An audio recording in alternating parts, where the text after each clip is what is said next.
I can finish this work in a day, না in the day. Take this medicine every 3 hours or take this medicine every 3rd hour. পার্থক্যটা কোথায়? আমরা তো বলি স্কুলে গেলে go to school, কিন্তু go to the school কখন হয়? he came late না he came lately, কোনটা হবে? কনফিউজড হচ্ছেন তাই না? কখন কোনটা ব্যবহার করব, কিংবা আমি যেগুলো বলছি সেগুলো আদৌ কি ঠিক? চলুন আজকে এই সম্পর্কে আলোচনা করি। তবে আলোচনা করার আগে বলছি, যদি এই সেশনটা ভালো লাগে তাহলে অবশ্যই লাইক, শেয়ার, কমেন্ট করবেন এবং যারা এখনো সাবস্ক্রাইব করেননি সাবস্ক্রাইব করে পাশে থাকবেন।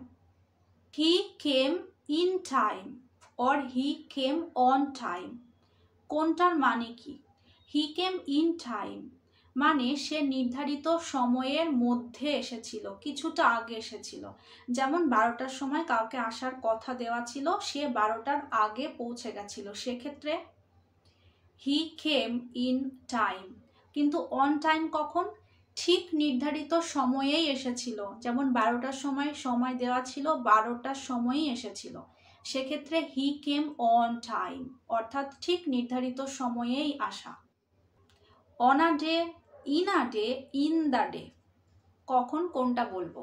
অন আ ডে যে কোনো একদিন হতে পারে, এক সপ্তাহের যে কোনো দিন আমরা যখন বলবো তখন অন আ ডে, সেটা সোমবার, মঙ্গলবার, বুধবার যে কোনো দিন হতে পারে।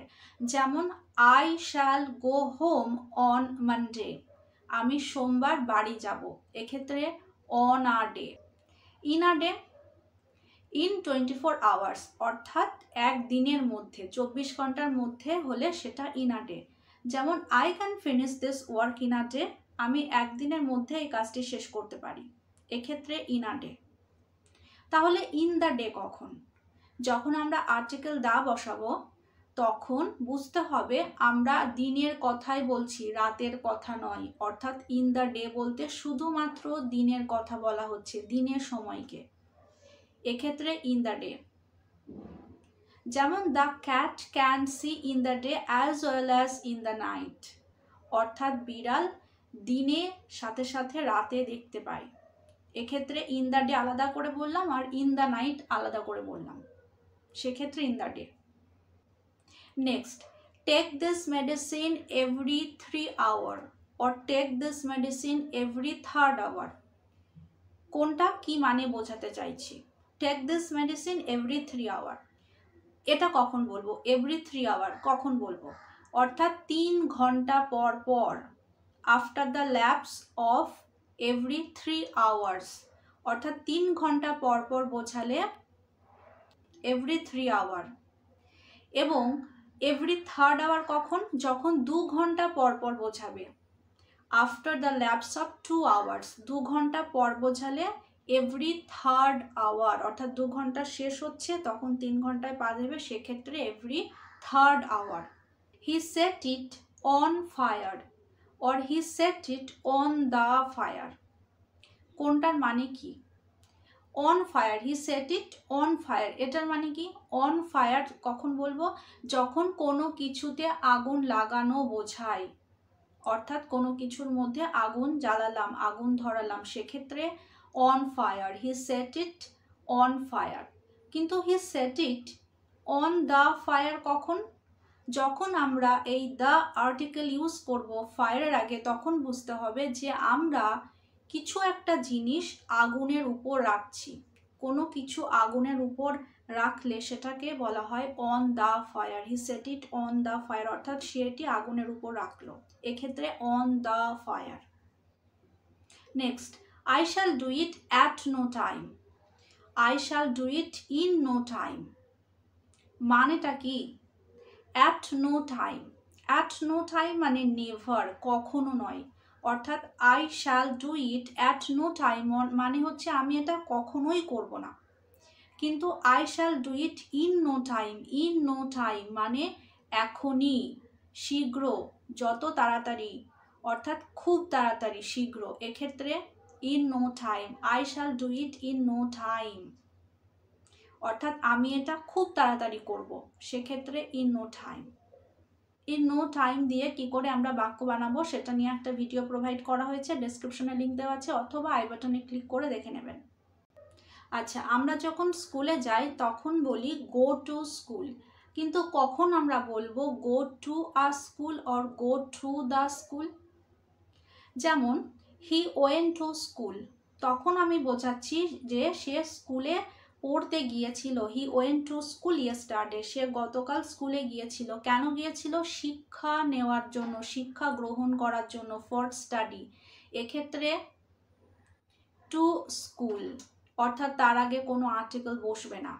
কিন্তু to a school or to the school, যেমন বললাম he has gone to the school to bring home his son, সেক্ষেত্রে টু দ্য স্কুল অর্থাৎ সে স্কুলে পড়তে যায়নি, তার ছেলেকে গেছে বাড়িতে আনার জন্য, সেক্ষেত্রে টু দ্য স্কুল অর্থাৎ তার আগে স্কুলের আগে আর্টিকেল বসাতে হবে। এটা মার্কেটের ক্ষেত্রেও প্রযোজ্য, অর্থাৎ মার্কেটের আগে যখন আমরা কোনো আর্টিকেল বসাবো না, টু মার্কেট বলবো, তখন বুঝতে হবে যে আমরা কেনা বেচা করার জন্য মার্কেটের উল্লেখ করছি, অর্থাৎ হয় কিছু কিনতে যাচ্ছি নয়তো কিছু বিক্রি করতে যাচ্ছি। কিন্তু টু আ মার্কেট বা টু দ্য মার্কেট কখন বলবো? তখনই বলবো যখন আমরা কোনো বিশেষ উদ্দেশ্যে যাচ্ছি, অর্থাৎ কেনা বেচা করার জন্য নয়, অন্য কোনো উদ্দেশ্যে, সেক্ষেত্রে to the market or to a market. Go to sea or go to the sea, পার্থক্য কোথায়?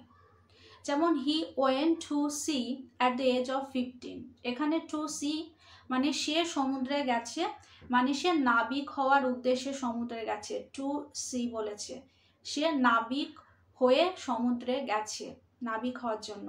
কিন্তু হি ওয়েন্ট টু দ্য সি কখন বলবো? হি went two the C under medical advice. সেন্টেন্সটা দেখে বুঝতেই পারছেন যে সে নাবিকের জন্য নয়, নাবিক হওয়ার জন্য নয়, অন্য কোনো উদ্দেশ্যে সমুদ্রে গেছে, সেক্ষেত্রে টু দ্য সি অর্থাৎ সমুদ্র ভ্রমণ, সমুদ্র যাত্রা করার ক্ষেত্রে আমরা টু দ্য সি বলবো, নাবিক হওয়ার জন্য নয়। He came late or he came lately, মানেটা কি? হি কেম লেট, এখানে লেট মানে বিলম্বে, অর্থাৎ সে দেরি করে এসেছে। কিন্তু হি কেম লেটলি, এখানে লেটলি মানে সম্প্রতি, রিসেন্টলি, সে রিসেন্টলি এসেছে। হি কেম লেটলি, সে সম্প্রতি এসেছে। ভিডিওটা শেষ করছি at the and or in the and দিয়ে। অ্যাট দি এন্ড মানে কি? অ্যাট দি এন্ড মানে সব শেষে, at the end of something, কোনো কিছু শেষে। যেমন dinner will be served at the end of the speech, মানে বক্তৃতার পরে ডিনার সার্ভ করা হবে, অর্থাৎ একটা কাজ যেই শেষ হয়ে যাবে বা অনেকগুলো কাজ যেই শেষ হয়ে যাবে, একদম শেষে যেটা হবে সেটা অ্যাট দি এন্ড। কিন্তু ইন দি এন্ড মানে?